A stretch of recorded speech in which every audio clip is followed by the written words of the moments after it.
Well, hi everybody, and welcome to the final edition of Bangle magazine for the season, and really my favorite edition because I get to talk to student athletes only. Don't tell our coaches. I love them, but I love talking to our student athletes because it's award day here at Bangle magazine. Up first is Gabe Boldinski from women's soccer, the first ever All-American for women's soccer. She is this year's Female Athlete of the Year. Rich Pete then joins us, the two-sport star in football and track. Rich is the Hugh Coyer Award winner for career achievement here at Buffalo State. And then Kaitlyn Gustafson, we like to call her Gus. She's on the lacrosse team, but she is the Female Alumni Scholar Athlete Award winner. And joining her is Marie Curran from women's softball, but our senior women's administrator. She's going to talk about the Leadership Academy at Intercollegiate Athletics here at Buffalo State. We'll also have the Tim Hortons Athlete of the Week, along with Bangle Update with Rebecca Coleman. It's her last show, so we'll say goodbye to Rebecca. It's a huge show. Stay with us. We're going to take a quick break, and when we come back, we're talking with Gabe.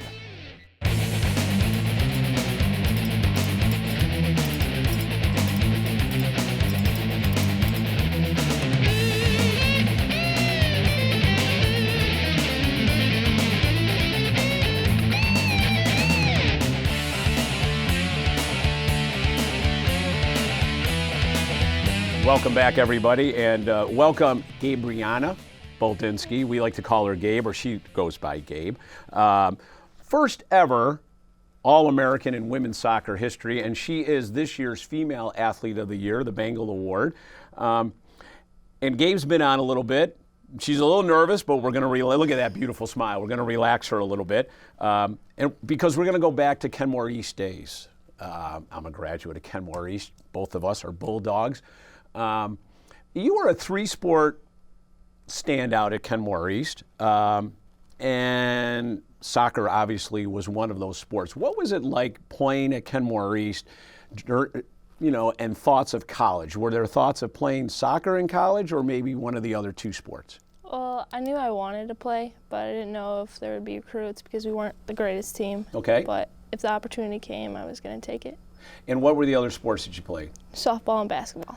And were you thinking maybe softball or basketball in college, or was it really just soccer? Thought maybe softball, but okay. I kind of just wanted to focus because then they take away from your spring season in soccer. So. Okay. So what was the recruiting process like? Well, my only recruit was Buffalo State, Ken Vogt. He came to one of my games, talked to me a little bit. Right. And then kind of made up my decision right then and there. It's an amazing. We were talking off camera. It's an amazing story because no one really recruited you. You were below the radar, probably because the team wasn't doing that well, and therefore the coaches weren't following the team.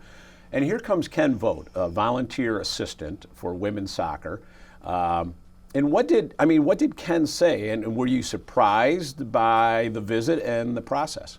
Well, I've seen Ken in a couple of the games prior to that. I didn't know who he was exactly, but I knew him through a friend. And he came up to me after one of my games, and he just introduced himself as one of the coaches for Buffalo State and told me that they were interested in me playing. Okay. And then the rest is history, as they say. But yes. In talking to Nick DeMarsh, your head coach, I had asked him, tell me a little bit about Gabe for the show tomorrow. And he called you, quote, an amazing success story. So I want to start with that. When you look back on your 4 years and where you're sitting right now, and you're going to be honored at our banquet, do you feel like this has been a success story for you? Do you look back and kind of go, geez, I can't believe I'm sitting here and doing what I'm doing right now? Yeah, thinking back to my freshman year, I didn't think I'd be where I am right now. Okay. Mindy Went, actually, was our assistant coach my freshman year, and she helped me with my studies, which I struggled a little bit with, and kind of just got me here. Well, you always have to have a mentor, and here's somebody, another assistant coach, and we talk about the freshman experience and how difficult that is for a regular college student. How difficult was it for you being a regular college student and also a student athlete? It was a struggle. I didn't focus too much on my studies at first, but Mindy definitely kept me on track and made sure that was the first thing. Nick also said you were one that had to learn on the job. That was his quote. And to me, the whole story is amazing because it sounded like you were really green your first year, like inexperienced, et cetera. And here's your head coach now, 4 years later, saying you were learning on the job. What do you think he meant by that? Did you feel that too? And what were the hardest parts of learning college soccer? Well, in high school, the formation and defense is 3 in the back, and then you come to college and it's 4. Okay. So I had to learn that formation. Jordan Dudish helped me out a lot. Sure. So, yeah. So you just had to keep learning. And what I find also amazing is that you're a defender, and yet you scored 4 game-winning goals this season for the Bengals. Does that shock you at all? I mean, game winners, yeah, but like even in high school, I always like went up and tried to score for like corner kicks or whatever. Okay. But I didn't think I'd ever score as many as I did. I need to tell the viewers that in 2013, her sophomore year, she was all SUNYAC. In 2014, she was all SUNYAC. Now remember the story, learning on the job here, and then this past year, all East Region, Conference Defensive Player of the Year. Am I embarrassing you yet? Conference First Team, and the first ever women's soccer All-American. Gabe, thanks very much for being on the show, and thanks for everything that you've done to represent Buffalo State. Thank you. We are going to take a quick break. When we come back, we're going to talk football and track with Rich Pete. Stay tuned.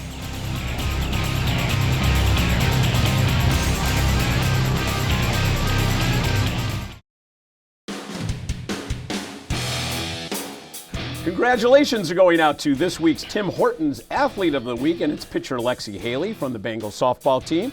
Lexi is a senior health and wellness major and was 3-0 last week on the mound, or in the circle, with 2 shutouts and a 0.00. That's pretty good, Rich. It's awesome. ERA, limiting the opposition to a 151 batting average in 20 innings. Lexi threw a complete game, 1-hit shutout against Nazareth on April 19th, and then had a 5-hit shutout against Potsdam 5 days later. Lexi also hit .429. She went 9 for 21 in 6 games with 4 runs batted in. So congratulations are going out to a well-deserved Lexi Haley, this week's Tim Hortons Athlete of the Week. And I am joined now by a former Athlete of the Week, I'm sure. Once, maybe twice. How many times? Lost count. No, you did not. You know, I know you know, count. But he may have lost count. Rich Pete joins us, and Rich is the Hugh Coyer Award winner for career achievement here at Buffalo State. Viewers may be familiar with the big, bold smile of Rich. He's been on the show a number of times, a football and a track star here at Buffalo State. Rich, you go from football to track, and I'm kind of curious, was it difficult to do that physically, to go from the pounding of a tailback that you took at football and then moving over into track and field? I've been doing it for a long time, so it does take a physical toll, but Coach Lewis and Coach Allen, they worked with me. They gave me a rest between the 2 sports. I didn't jump right in. They knew I needed some time, but okay. It was a difficult transition, but it was one I made pretty smoothly. And you say you did it for a long time, so I'm assuming at Proctor High you basically did the same thing in Utica? Yes, I did do the same thing. Okay. So tell me about the recruiting process back to high school before we get into the Buffalo State. Were you recruited for both football and track by schools and Buffalo State? How did that whole process go? Yes, most schools wanted me to do one, and other schools were allowing me to do both, but I knew I wanted to do both while I was in college. Okay. So that's something I really wanted to do because, you know, they were both fun to me. Sure. And coming to Buff State, I was approached by the track and field coaches and the football coaches. So while you were at Proctor, yes, both coaches came and were talking to you? Yeah, I seen both coaches, yes. Okay. And that was a positive for you then? Yes, it was a positive. Okay. So we have football and track. Football, almost 3,300 yards rushing, an incredible 6 yards a carry average. The leader in career touchdowns with 42. Congratulations. The leader in career points with 262. A 2-time first team All-Empire 8. And on the other side, there's track. Yes. 3-time All-American in the triple jump. So which one is it, Pete? You have to decide. I'm gonna play football or track. Which is your most favorite? They're both fun to me, I feel like one sport complements the other. That's why I like to do both, and I enjoy both. I feel football gets me ready for track, endurance-wise. I'm always in shape, and I feel track keeps me ready for football with speed-wise and training, things like that. And but if I had to choose one, it'd be a tough decision, but I would choose football because how about that? Coach Boyes preaches that football is one of the toughest sports to play. It's one of the greatest team sports. It is. Out there, and track is just individual, it's just me, I can do that any day. Okay. But having the team aspect and the environment from football is just something that I really like. Were there times in football, though, where you're just taking a pounding, especially as a tailback, where you kind of said, maybe I just need to either concentrate on football or maybe I just need to concentrate on track? Yeah, there were there were a lot of times where, and both times where I said, I'm done with this, I'm going to the other one, Okay. But just being done with one is, it's not something I can do, It's just, walking out on the coaches and my teammates from one sport or the other was just something I couldn't do. Over my time here, they became my family, and I wouldn't walk out. Oh, that's great. Like that. You're winning the award for career achievement. You're sitting here as a senior now. Have you had a chance to think about this and absorb the Buffalo State experience, and it's coming to an end? And have you looked back and went, wow, what a ride, or I can't believe I'm here? Yeah, sometimes, I look back like, I've really done a lot here, Yes. And to think about, I almost wasn't going to come to Buff State. I realized, what would I do at Buff State? My decision for coming is because my uncle played football here at Buff State. Oh, okay. And the coaches, and when I came on my visit, I just loved the environment and the people here. And I'm glad that I came here, and Buffalo State was really a great fit for me. And we are glad you came here, too. So we have about 2.5 minutes left. Most memorable game or event for football in your 4 years? For football, like I previously said, most people would think that my most memorable game was our game, the championship game that we won a few years ago, my senior year. Yep. And but it actually wasn't. That was the bowl game you're speaking of? Yes, okay. yes, the bowl game is what I'm speaking of. It was not. My most memorable game was a game against Salisbury. I had 4 rushing touchdowns that game. Nearly 200 yards. Mm-hmm. And it's my most memorable because we gelled together as a team. That game, Salisbury was a team that was really tough to beat. Yep. And we all dug down deep and we won that game. Yep. And you'll be happy to know Coach Oslin says that was your most memorable moment, too, in his eyes. So that when I asked him. And on the track side, most memorable moment. You're a 3-time All-American. There were a lot of meets there. What sticks out to you? Most meets was my first All-American. That's my most memorable. Actually, no, it is not. That's my most memorable because I remember Coach Lewis telling me, he said, man, listen, you came here, you got yourself here, this is you. You're the youngest one here. Yeah. There's nothing more I can teach you. You just got to go out and do it, Yeah. And I PR'd that day. It's probably one of my best jumps ever, and it was a great day for me. Yeah. But my most memorable was our team championship. Okay. Coach Lewis told us that he actually put more confidence in us than we had. He told us we had a better shot at winning than we actually did. And in our mind, a great motivator. Yeah, we went in there like, man, we got this. We go to win it, but we're actually farther off. And as a team, we motivated each other all week. We knew that there was no way we weren't walking away from this. And we won that as a team. Yeah. Well, it's amazing that personal accomplishments are overshadowed by team accomplishments, both in football and track. So, Rich, it's been a great run. Thanks very much for the 4 years, and congratulations on this fabulous award. Maybe I could take your place, though. Absolutely. I'm right here. I'm retiring right now. You can do the last interview. Okay. We'll start right away. Rich, thanks. We are going to take a quick break, but before we do, I do want to remind you of the 33rd Annual Bangle Club Golf Classic coming up at the beautiful Briarwood Country Club. The information is on the screen. If you care to participate, either through playing or maybe sponsoring or even donating an auction item, please give my office a call at 878-6514 or register online through our website, which is buffalostateathletics.com. It's the 33rd annual Bangle Club Golf Classic. Let's take a quick break and come back and talk to Kaitlyn Gustafson.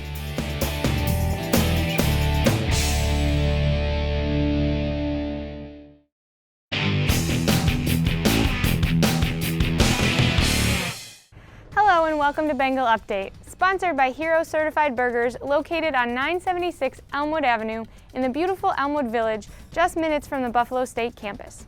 I'm Rebecca Coleman here with the recap of news and a look at the upcoming events surrounding Buffalo State athletics. Men's and women's track and field has finally been able to open the 2015-16 outdoor season after weather canceled the first 2 meets of the season. The Bengals competed at the Christopher Newport New Captains Classic on April 16th and the Sparky Adams Invitational hosted by Baldwin Wallace on April 23rd. On the men's side, Jamie Mullins and Javon Biggs have both won their respective events, the high jump and the long jump. Robert Liebel and Mike Roach have also put in strong scoring performances for Buffalo State so far. On the women's side, Jaslyn Porter has earned 2 first-place finishes in both meets this season to lead the Bengals, while Sasha Van and Kataro Burrows have also added top finishes. Buffalo State returns to action on Saturday, April 30th for a meet at St. John Fisher. Softball is currently 16-16 overall and 6-8 in the conference. The Bengals had 3 straight doubleheaders last weekend and finished with 4 wins and 2 losses. Against Fredonia on Saturday, Buffalo State downed the Blue Devils 13-3 in 5 innings, but fell 3-2 in the second matchup. The following day, the Bengals swept Potsdam 7-4 and 7-0. On Monday, Buffalo State split with Plattsburgh, defeating the Cardinals 4-1 in Game 1, but falling 7-5 in extra innings. The Bengals are currently 7th in the SUNYAC, heading into the final week of conference play. Senior Gene Stahl is ranked 3rd in the conference with a .425 batting average, and the Bengals are still ranked 1st in the conference with an overall batting average of .333. Buffalo State returns to action this weekend on the road at Geneseo on Friday and Brockport on Saturday. Women's lacrosse has dropped its last 5 matchups, including a close 11-10 loss to Fredonia in a Battle by the Lake matchup on Tuesday afternoon. Alana Hearn factored in 8 of the Bengals' 10 goals, scoring 7 goals and adding an assist, running her season scoring total to 54 goals. The Bengals led by 3 goals in the beginning of the second half, but could not hold on as the Blue Devils came from behind for the late 1-point win. Hearn, who leads the Bengals offensively, is currently 5th in the conference in goals per game with 3.38 and 2nd in points per game with 5.38. Buffalo State closes out the 2015-16 season with a home game against Canton on Saturday at 3 p.m. Reporting for Buffalo State Athletics, I'm Rebecca Coleman. Now back to you, Tom. Well, thank you, Rebecca. And I'm doing one of these. This is Rebecca's last show. She's moving to Boston with her fiance, who's going to be the doctor and doing his residency up in Boston. So, Rebecca, thank you for everything you've done for Buffalo State Athletics in this show. We are joined now by Kaitlyn Gustafson. We like to call her Gus from women's lacrosse, but we're not going to talk lacrosse today, okay? All right. And then Marie Curran, our senior women administrator. For 30 years, I've been saying women's administrator, but she corrected me today, thankfully, so I don't make a fool of myself anymore. But Gus, let's. You are the recipient of the Scholar Athlete Award. You carry a 3.8 grade point average. Congratulations. Tell me about go back to how you got to Buffalo State and how well it's worked, obviously, for you. You were recruited. You went to King's College first? Yes. Tell us that whole story and how you got here. Well, I went to King's College my freshman year, and I didn't really do too much searching in the college process. I kind of just picked a school at random, and the coach was talking to me, so I figured I'd go there. It wasn't really the right fit, and I actually had 2 teammates that I played travel lacrosse with that were playing here. So I reached out to them, and then they got me in contact with the coach at the time, Meg Stevens, and then from there it was kind of history. Well, it is history because we can look back on it now, and you've played all 3 years, although you were hurt coming in, and it kind of leads to what you're doing now. But Sean Roberts, our head athletic trainer, who just speaks so highly of you, mentioned that you had an ankle injury and didn't play much or did play. Tell us about the ankle injury. My ankle injury happened my freshman year when I was at King's. Okay. it just didn't really heal right. I didn't take the proper time to take care of myself and rehab like I should have. Okay. So I got in contact with him over the summer, and I played a little bit in fall ball, but it was more working on rehab and getting back into shape to prepare me for season. And then the sophomore year comes, and you're playing, and whammo, another injury, but a little more severe. Mm-hmm. So what happened there? I got a concussion during practice. I was out for probably 3 or 4 weeks with that, and that's kind of when I made like a lot more connections with Sean, because I had to see him every day and check in and all that. Yep. And it kind of, I guess, planted the seed of athletic training kind of in the back of my mind. Okay. And it just went from there. You had mentioned off camera that you're a triplet, and we were talking, how can I get this in the interview? But you're doing all this, your lacrosse, athletic training, health and wellness, and carrying a 3.8. So there was always family competition here? I mean, you always wanted to one-up them? Yeah, we would actually have a lot of classes together in high school, and I played field hockey with my sister, and it was kind of always, you wanted to be better than your sibling, right? And you wanted to get the higher grade on the test, or you wanted to have the better game. So I kind of just always have had that competition within me because of them. Right. This is a perfect example of what we strive for as administrators. A Kaitlyn Gustafson, who comes in rather shy, we were talking off camera about that, and has really blossomed into a wonderful student athlete, wonderful student young lady. And you're very much a part of leadership. We look at Gus as a leader. I know you've put together a beautiful leadership academy. Tell the viewers a little bit about it. So this was our first year with the Student Athlete Leadership Academy. And what it is a program with 3 to 4 sessions each semester. Okay. And we have what's referred to as the emerging leaders, our freshmen and sophomores. And then our existing leaders are our juniors and seniors. And programmatically, they go through different variations.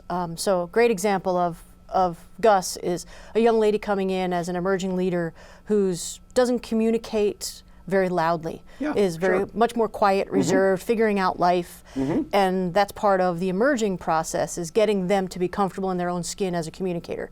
But then when she comes back as a junior and senior for the communication process, it's how do I communicate with my coaches, with my peers? How am I as a team leader communicating to my team, because I have a different role? Correct. And really understanding the basis and how you grow over your 4 years. And I think it's an evolution of how we do things now in intercollegiate athletics, where I would say 20, 25 years ago was go out, play the sport, do the best you can. Now there's so much off the field now in terms of student leadership and life skills, et cetera, correct? Yes. I mean, you were a former student athlete, and I'm assuming these things weren't around at your time. No, all we did was play softball. Correct. I didn't do anything else. I went to school and played softball, and I played softball first and went to school. There you go. Yeah. But here, it's much different. I mean, we've developed the programs between Life Skills, the Leadership Academy, working with the NCAA for grants. Correct. And bringing in guest speakers, working with people on campus. I mean, we have such intelligent, strong people on our own campus. It's wonderful. We don't have to leave to bring experts in. Absolutely so right. It's wonderful.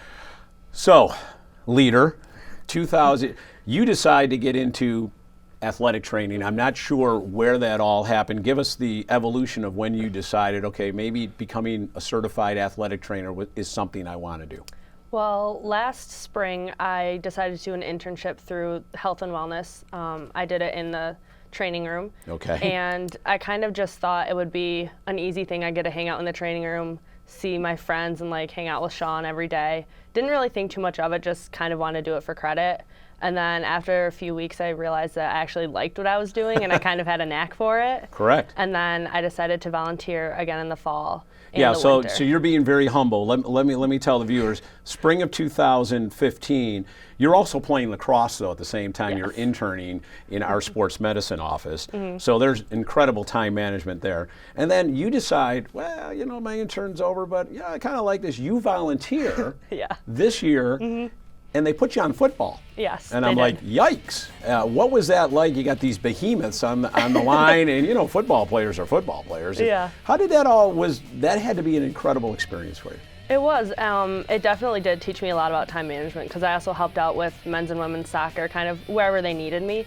Okay. But football was definitely interesting because I had to be there for like 8 or 9 hours on game day, and like, I couldn't really assist the players with getting ready too much in terms of taping and everything, but I had to basically prepare the sidelines and help out the staff as much as I could. Gus, congratulations on a terrific career here and being the Scholar Athlete. Thank you. And Marie, thank you very much for Leadership Academy. It's a fabulous program. Thanks, Tom. Thanks everybody for viewing, for watching, for tuning in all season. I want to thank everybody here in Instructional Resources. That's it. We're out for this season. We'll see you back here late August for more Bangle Magazine.